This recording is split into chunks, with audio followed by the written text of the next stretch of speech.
Good morning. Good morning. Hey, I'm so glad to be with you today here in the sanctuary with real people, and I'm glad to be with wherever you are in this wide world. We are watching now in horror as Russia is attacking Ukraine and killing civilians. We know this attack on civilians is sadly one of a long line of wars started by many, many nations in history, including our own, the United States. We grieve, we may feel helpless, we may feel angry. Our sermon today is on the topic of renewing faith, and faith can be especially crucial in hard times. After watching plagues and wars and nearly dying herself, the medieval English woman Julian of Norwich expressed her faith by going into seclusion of a kind to pray. The room she entered as a Christian anchorite was a room she would never leave again alive.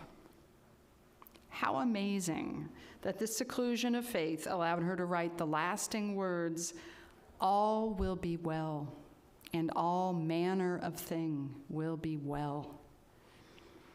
I am sure that she had every kind of dark moment and every kind of loss of faith as she lived alone in her little room with her little window. Julian had many long, dark nights to feel all the sadness and loss in her own life and in her community's life.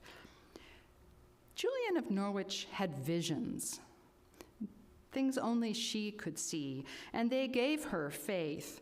Her daily life, alone in a room, but connected to the world in service and prayer with her little window, gave her faith. She also had a cat or two, which is, I think, not a trivial point.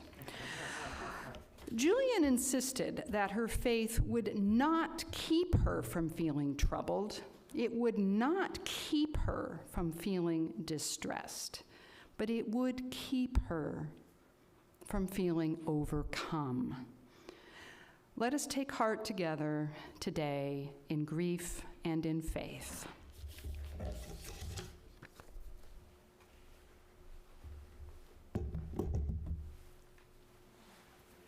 Good morning. Namaste. And assalamu alaikum. May peace be with you. It is so good to be once again joining you for this worship service and to be joining all of you online in our virtual sanctuary. We open our services with the lighting of our flaming chalice, symbol of our liberal faith. Our opening words this morning are from the writings of Julian.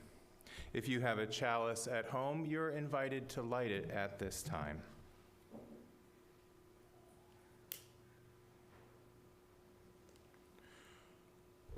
Where do we begin? Begin with the heart.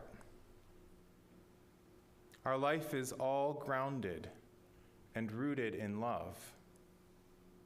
For it is only by love that we live.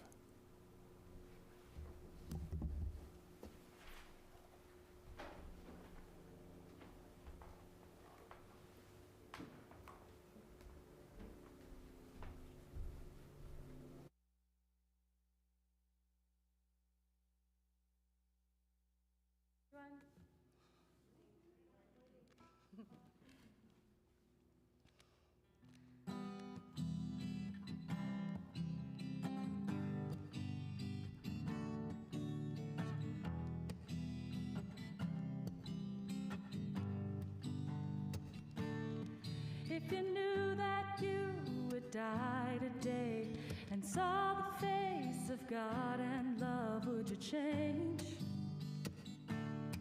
Would you change? If you knew that love can break your heart when you're down so low that you cannot fall, would you change? Would you change? How bad, how good does it need to get? How many losses, how much regret? What chain reaction would cause an effect?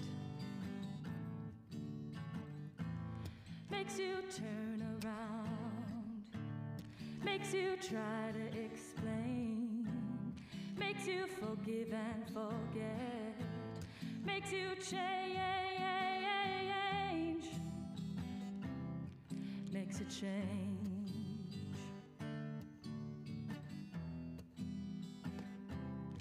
makes a change. If you knew that you would be alone, knowing right and being wrong, would you change? Would you change? If you knew that you would find a truth that brings up a pain that can't be soothed, would you change? Would you change? How bad, how good does it need to get? How many losses, how much regret? What chain reaction would cause an effect?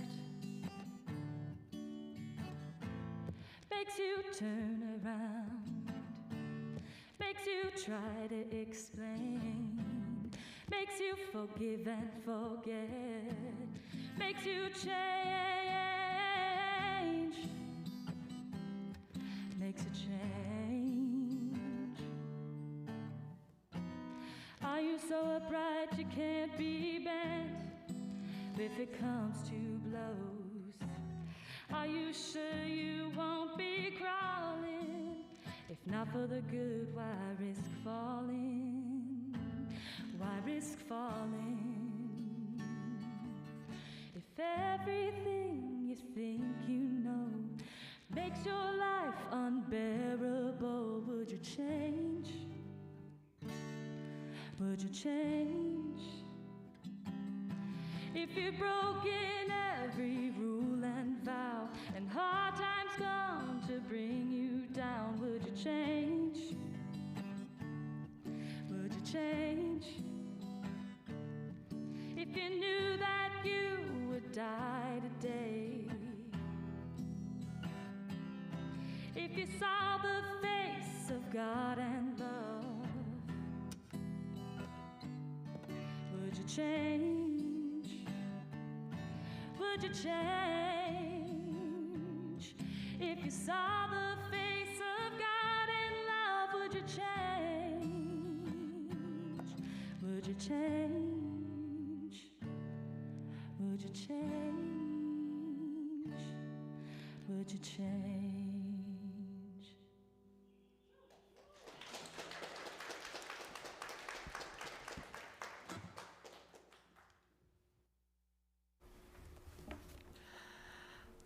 Good morning. Good morning. I'm Chela Metzger, your worship associate for today. Welcome to the Unitarian Universalist Community Church of Santa Monica, for real.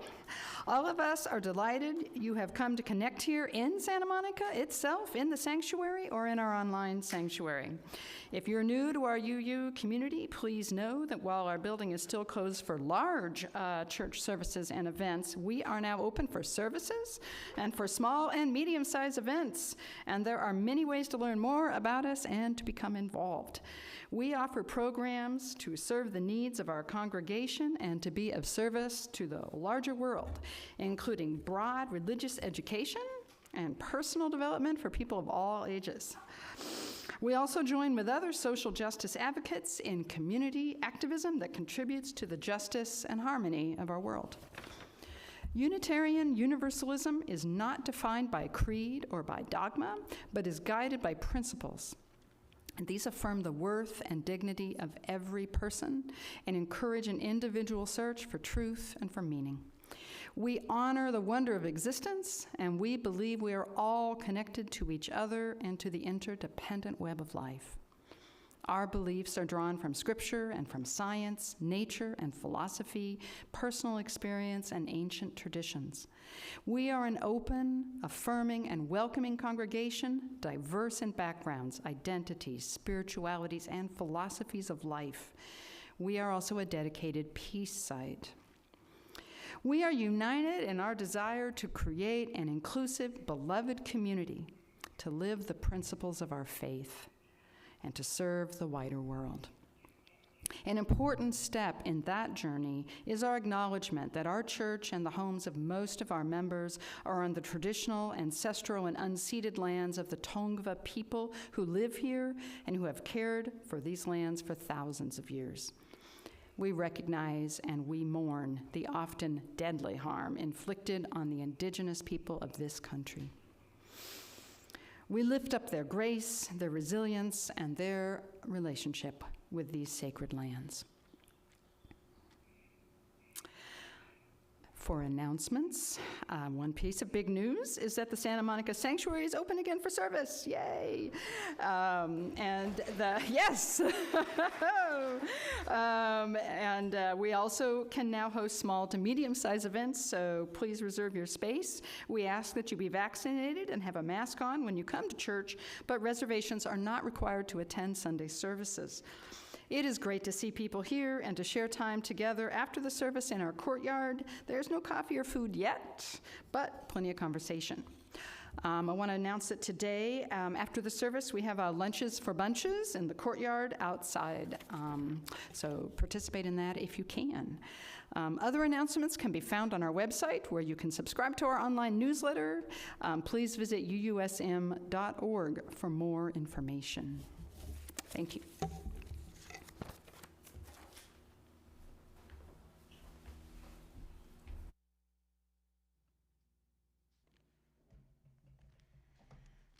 All right, please rise in body or spirit if able, and I will be singing the opening hymn, number 337 in the gray hymnal. You're invited to hum along if you would like.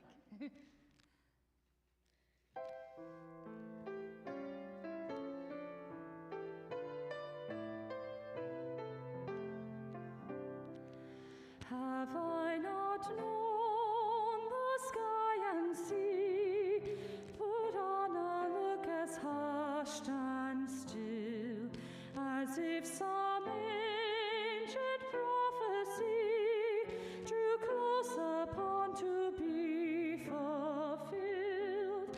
Like mist the houses shrink and swell, like blood the highways throb and beat, the sapless stones beneath my feet turn foliate with miracle.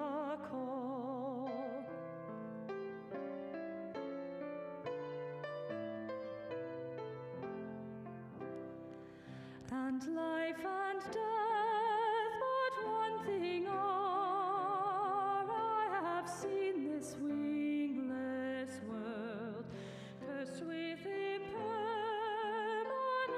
and world, like dust across the summer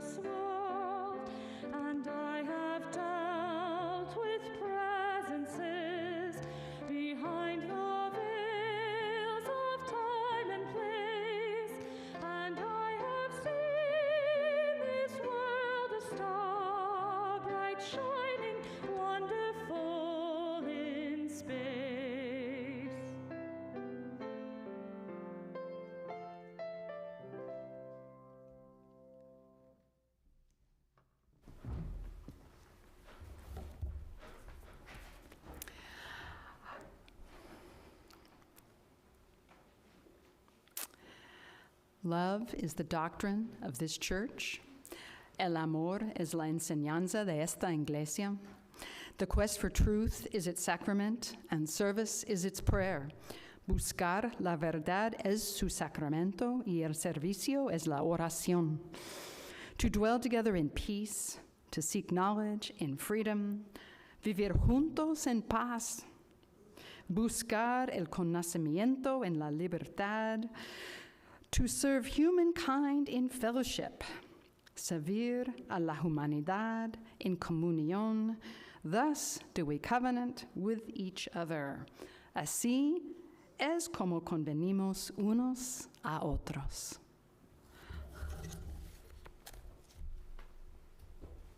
You're welcome to hum along to the hymn of praise if you'd like.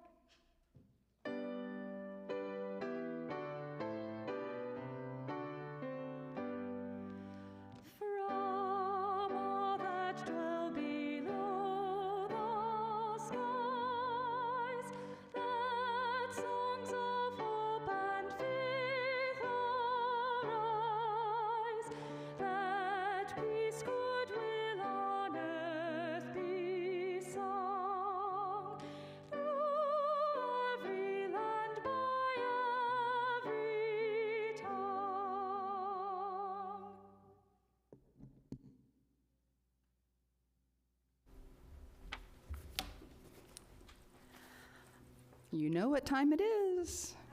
It's the time for all ages. This is the UUU. And today, the UUU has a friend, Pangerban the cat.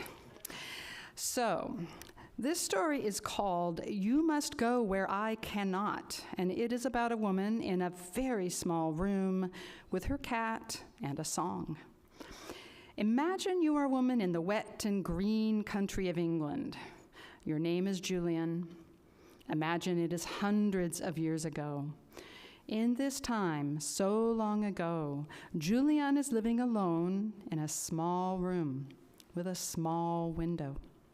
Sometimes, even though she wants to be in this little room with the little window and send love to the world all day, Julian feels a little afraid. Now, Julian is not completely alone. She had the company of a very Irish cat named Pangerban, who has got some magic, like all cats.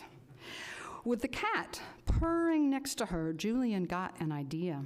She stayed very close to the cat, and she thought hard about what was bothering her and making her afraid while the cat purred. And then she sang a song for Pangerban and herself.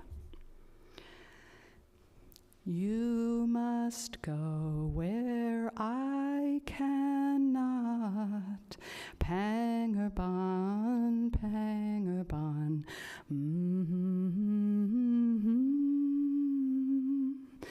You must go where I cannot, Pangerban, Pangerban. She sang this song 3 times, and she felt that she and the cat were spirits together in the air. With her song, Pangerban the cat and Julian the woman flew away from fear. All alone in her little room with her little window, with that song inside of her heart, she could go places she needed to go and do with her heart the things that she needed to do, even though she felt afraid. You Must Go Where I Cannot is a song Julian built inside of herself with some help. And that is the story of Julian, Pangerban, the cat, and a song.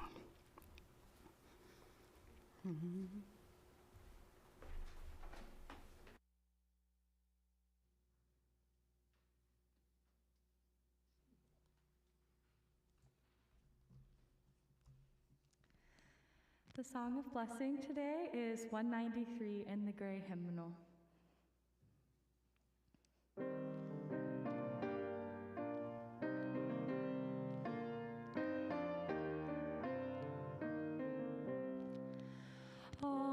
Faith is but a single jewel gem upon a rosary of beads, the thread of truth which runs through them supports our very human needs. Confucian wisdom, Christian care, the Buddhist way of self-control, the Muslim's daily call to prayer are proven pathways to the goal. From many lips in every age, the truth eternal is proclaimed by Western saint and Eastern sage, and all the good, however named.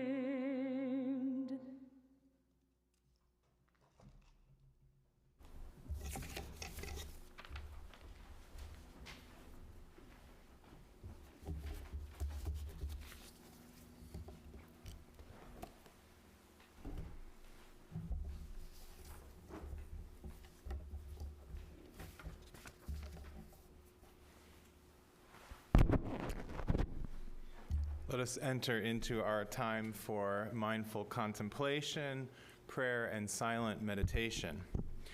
You're invited to center yourself in whatever way is most comfortable to you. Perhaps continuing our practice of breathing and dwelling in the moment, with your feet firmly planted on the earth, your spine straight, your eyes gently closed, and perhaps with your palms open, facing upward, resting on your legs to signify your openness to whatever refreshment these moments may bring. Breathe and dwell, connecting once again with that oceanic rhythm of your breathing and that luminous beating of your heart. Our words for our mindfulness meditation are wholehearted and unafraid, from Hymns for a Broken Church, a work presently in progress by my beloved colleague, the Reverend Sean Parker Dennison. I will follow these words with brief minutes of silent meditation. I do not need you to prove your flawlessness, to convince me that you are exemplary or even competent. I have given up on perfection as a means to anything, especially love. I do not long for unparalleled greatness, phenomenal talent, or the always adequate. I no longer search for immaculate containers to hold anything, especially goodness. I have become ready to be faithful to the broken, the damaged and surviving, the ones unfit to wield anything but humanness and hope in the face of what hungers to do harm and destroy. I have become one of the many who by breaking have become wholehearted, no longer afraid to join the cause of imperfection and revel in the heartbeat rhythm of the unfinished, the unrelenting, who keep trying, keep going, keep forgiving, keep returning to each other. Let us offer the thoughts and prayers of our hearts and enjoy the beauty of shared silence together. We'll ring our singing bowl to begin and end our time for silent meditation.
Renewing faith.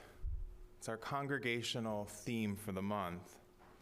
Now, I imagine that light within might not be burning as brightly as it was 2 years ago, before the pandemic upended our lives. The foundations of democracy were shaken, and the largest war in many decades broke out in Europe. Nevertheless, we persisted. We lived our liberal faith out together as a religious community by weaving new connections, supporting each other through the tumult and strife, and holding space for hope and beloved community, even amidst some of the most difficult of challenges.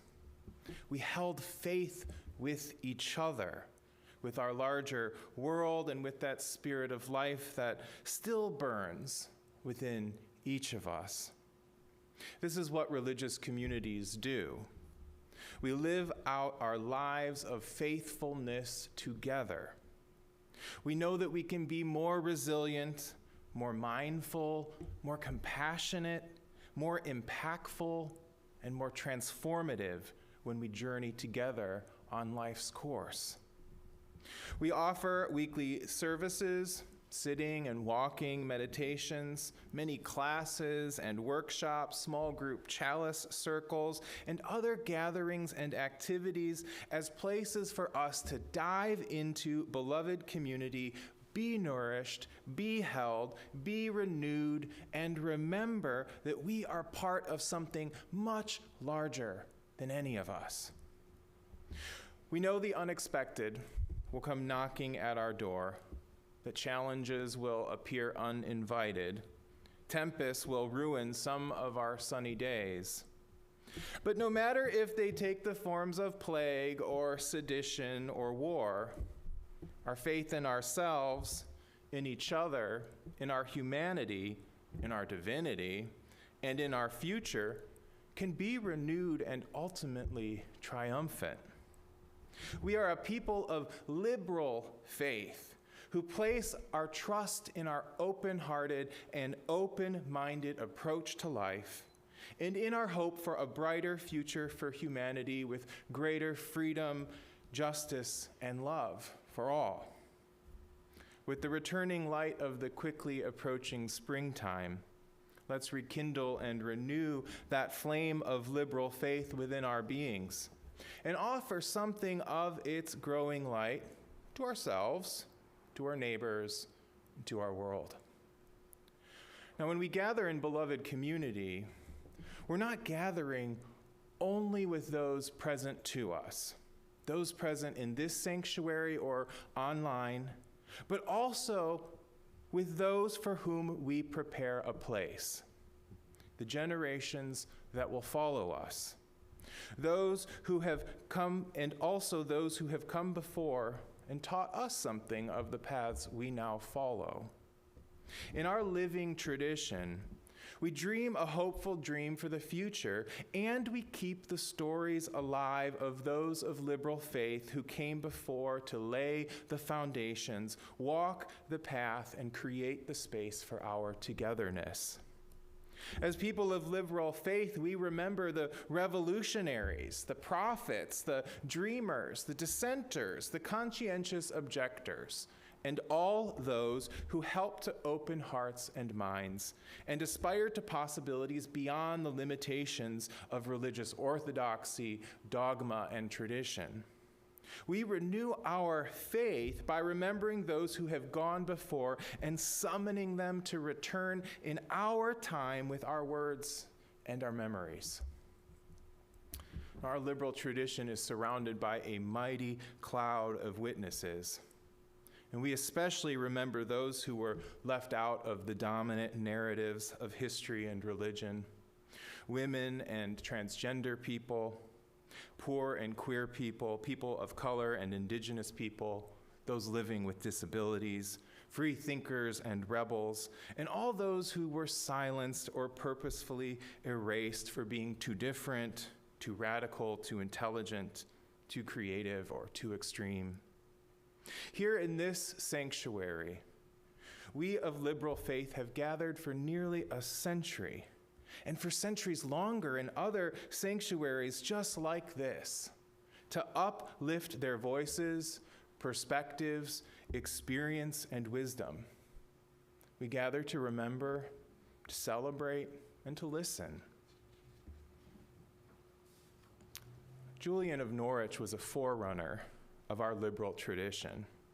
Having lived as an English anchoress in the 14th century, centuries before John Murray, Hosea Ballou, and George de Benneville helped to establish our religious movement on these American shores.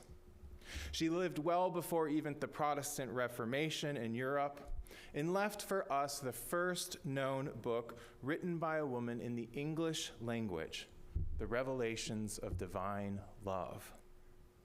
Her life as an anchoress, that is, someone who lived in a small cell attached to a church, would have provided her freedom from the patriarchal obligations women were subjected to in her time, and that she lived with a degree of independence foreign to most of the women of that century. It is said that her simple cell was comprised of a single room with one window into the church so that she could participate in the Mass service and receive the sacrament, another window facing the town where she could counsel those in spiritual distress, and there was a third passage on the side of the anchor hold through which food and waste would be passed. She had a female assistant, and as Chela had shared, has long been associated with cats, her famous companions. She lived most of her life, from the age of 7 until her death in her 80s, in the midst of the bubonic plague.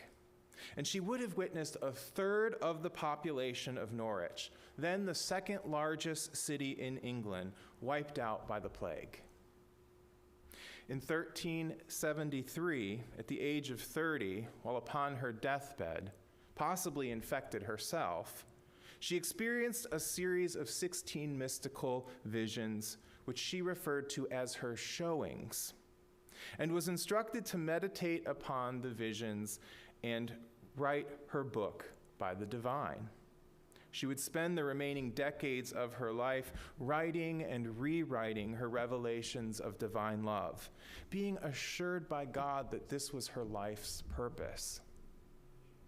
Now, Julian has long been my favorite of the Christian saints, though she has yet to be officially canonized by the church. And it was my great privilege to study under one of the great scholars of her life, Dr. Joan Knuth, before I entered seminary. When I entered theological school, the first sermon I preached was about Julian. And since the pandemic arrived 2 years ago, I've been meditating with one of Matthew Fox's latest books, Julian of Norwich, Wisdom in a Time of Pandemic and Beyond, Mirabai Starr's new translation of her Showings text, and the daily devotional, All Will Be Well. I'd commend each of these to you if you're interested in learning more about her profound spiritual life.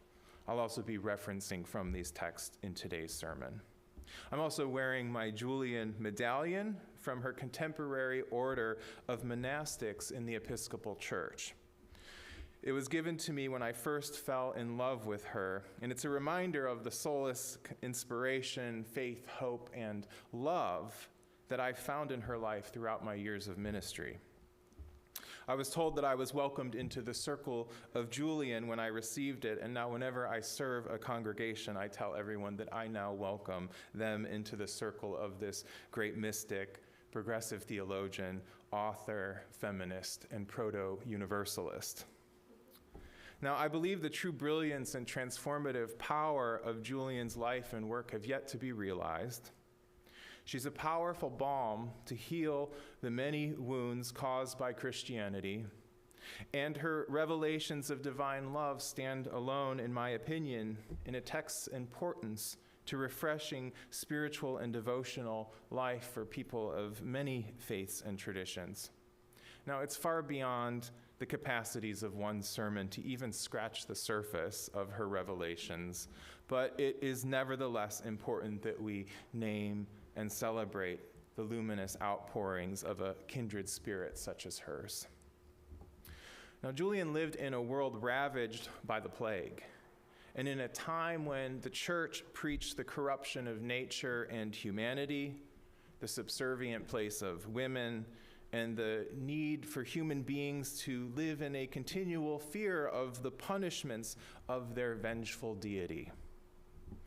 Everywhere around her, people were dying and living in fear of becoming sick themselves.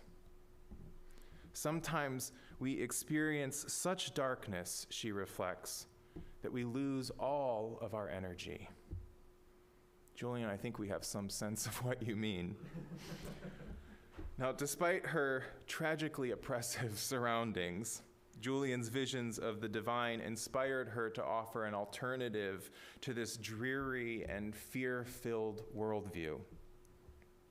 Julian counsels that we should not dwell for long in such places of fear and woe, but should instead replenish ourselves in the contemplation of divine goodness, beauty, and nature. Reverend Dr. Matthew Fox rightly reflects, pessimism goes hand in hand with patriarchy. Julian leaves pessimism in the dust. In its place, Julian offers a vision of a God who is endless friendship, space, life, and being. Our true mother and our true father, remember this is the 14th century, who desires the best for all and who works with them through their spirits to make all things well. Her God is not some frightful patriarch far removed from human life, but rather a great power, wisdom, and love that moves and dwells in everything. God is the same thing as nature, she writes. Be a gardener, dig and ditch, toil and sweat, and turn the earth upside down, and seek the deepness, and water the plants in time. Continue this labor and make sweet floods to run, and noble and abundant fruits to spring. Take this food and drink, and carry it to the divine as your worship. The universal love of God is the central message of the revelations of divine love. She returns to it again and again with joy and elation, contemplating its deep meaning and application to human life and the theological worldview of her time. One of her most famous showings is her vision of the hazelnut. In this encounter with God, with the divine presence, she offers, "Then the divine showed me a small thing, the size of a hazelnut, nestled in the palm of my hand. It was round as a ball." She invites us to consider something like this hazelnut resting in the palm of our hands. And I looked at it with my eyes of understanding and thought, what can this be? And the answer came to me, it is all that is created. I was amazed that it could continue to exist. It seemed to me to be so little that it was on the verge of dissolving into nothingness. And then these words entered my understanding. It lasts and will last forever because God loves it. Everything has its being through love divine.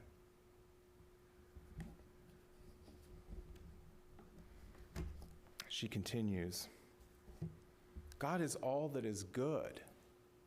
The beloved has created all that is made and loves all that has been created.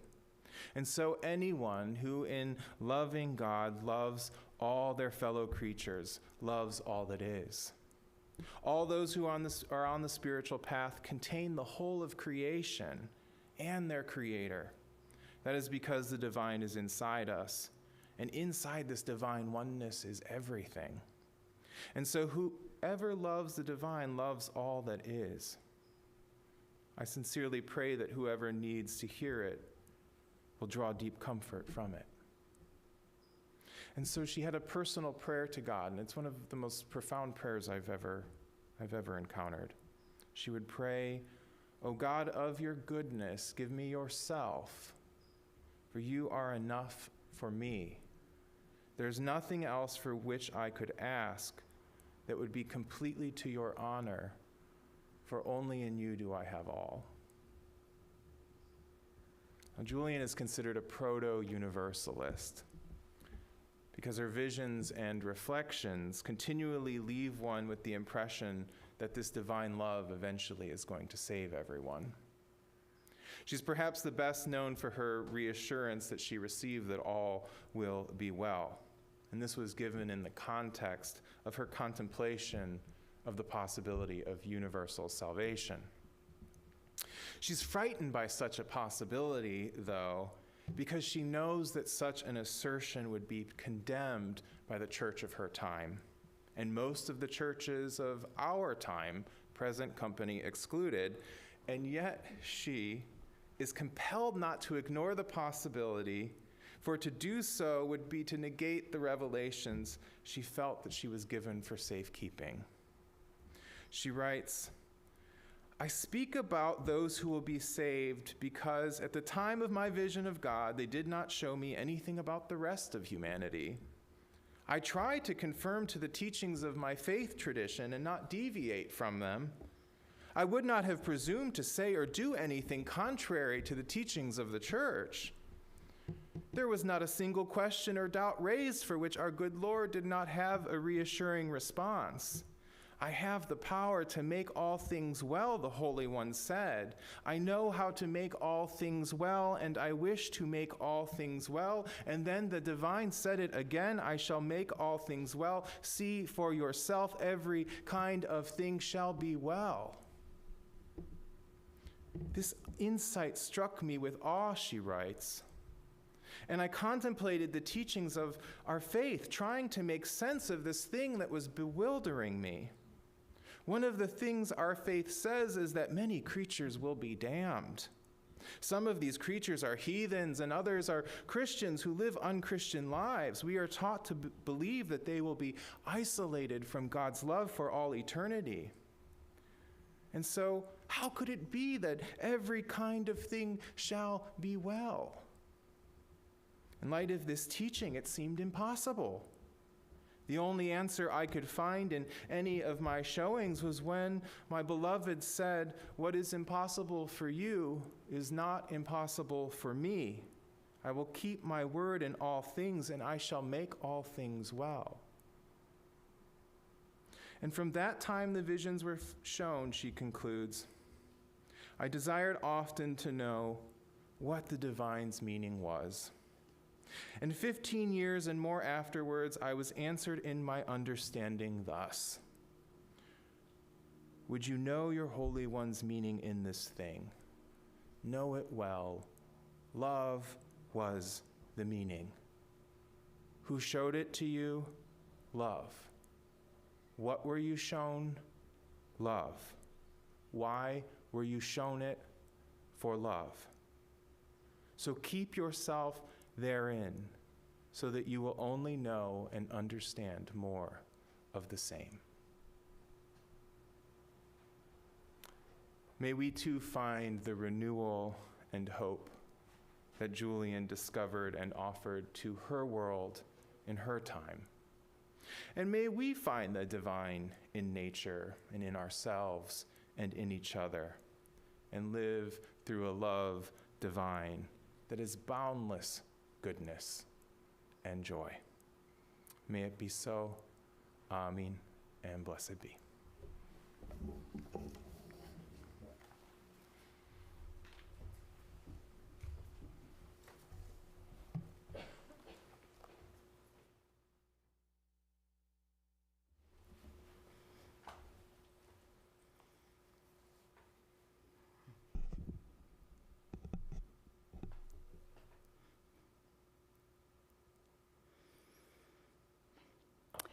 We come together for more than ourselves. This month, with our hearts with the people of Ukraine, we share 50% of our offering with the International Rescue Committee, or IRC, in their work with the Ukraine. As their website notes, the International Rescue Committee, IRC, helps people affected by humanitarian crises, including the climate crisis. They help them to survive, recover, and rebuild their lives. Founded at the call of Albert Einstein in 1933, the IRC is now at work in over 40 crisis-affected countries, as well as communities throughout Europe and the Americas. Right now, the IRC provides crucial support for Ukrainian refugees. The IRC is demanding all of those hurt by Russia's war against the Ukraine people and country be given refuge, no matter what their nationality or race. The International Rescue Committee directly assists countries accepting Ukrainian refugees with survival supplies, for example, in Poland, which is preparing to care for over 1 million refugees. There are many ways to give.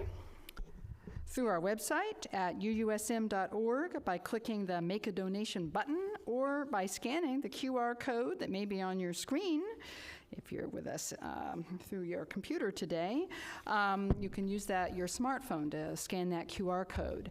You can text 844-982-0209 on your smartphone with the amount of money, followed by the code GCC for Generous Congregation Contribution, or PLG to make your member pledge.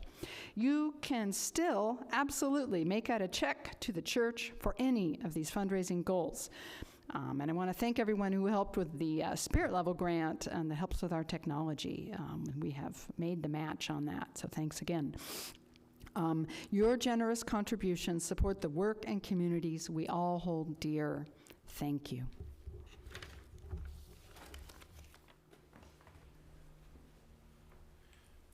And we do have an old-fashioned donation box right there as well, if anyone wants to make a donation there after the service.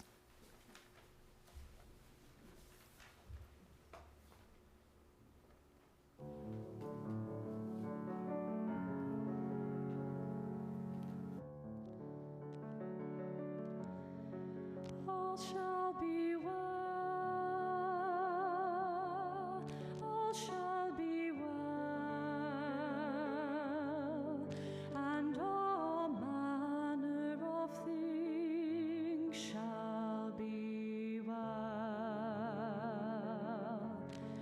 All shall be well, all shall be well. And all manner of things shall be well. In my love you have your beginning, in weal and woe you rest in my love. If you would know your Maker's meaning, know it well, my meaning is love.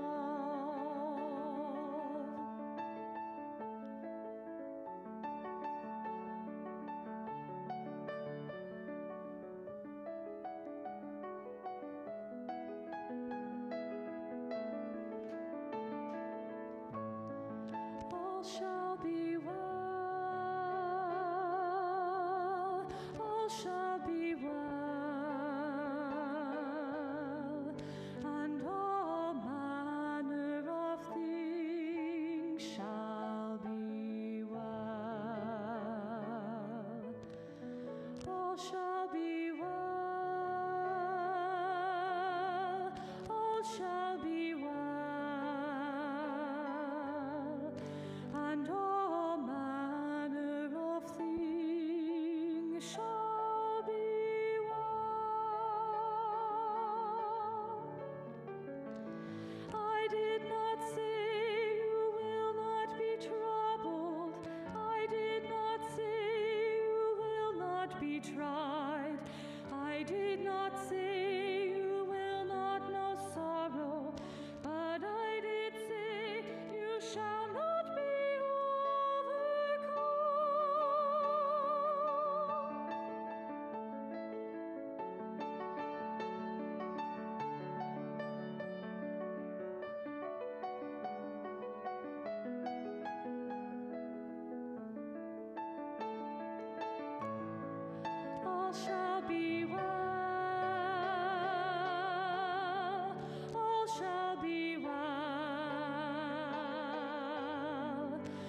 and all manner of things shall be well. All shall be well. All shall be well. And all manner of things shall be well.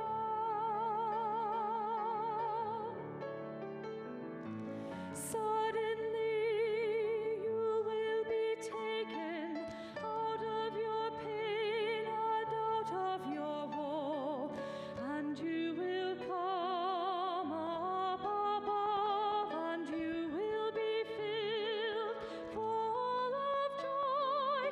Then shall all see what now all is hidden. Then shall all say with one voice, Love, blessed may you be, because it is so. All shall be well. All shall be well.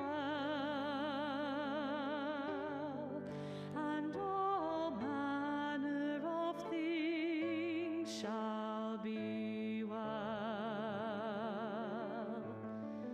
All shall be well. All shall be well. And all manner of things shall be well.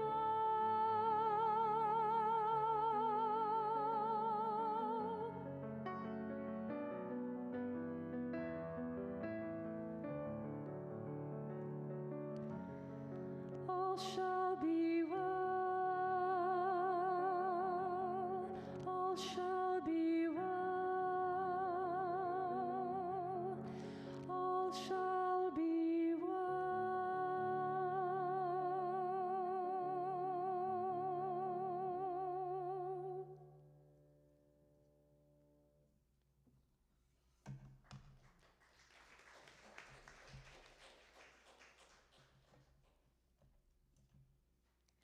All right, please rise in body or spirit, and you're invited to hum along with the closing hymn, which is number 91 in the Gray Hymnal.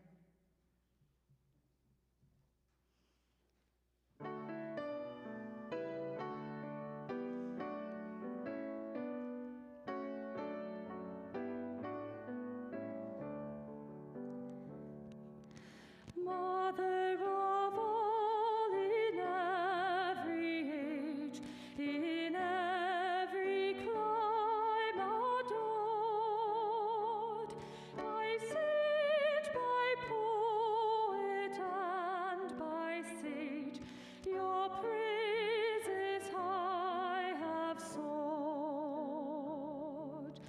Goddess of nurture and of love, all nature sings your care. In life's extravagance you prove the gift of giving fair. O Spirit of unfolding grace and deepest mystery, teach us compassion's gentle face and wisdom's mastery. Teach us to cherish this proud earth, its fragile beauty praise, and for the dreams your joy gives birth, a hopeful future raise.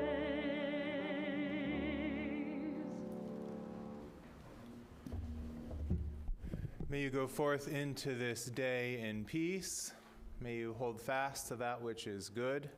May you return to no person evil for evil, but strengthen the faint of heart, support the weak, help the afflicted, honor all beings. May you go and be blessed, and may you be a blessing. Amen.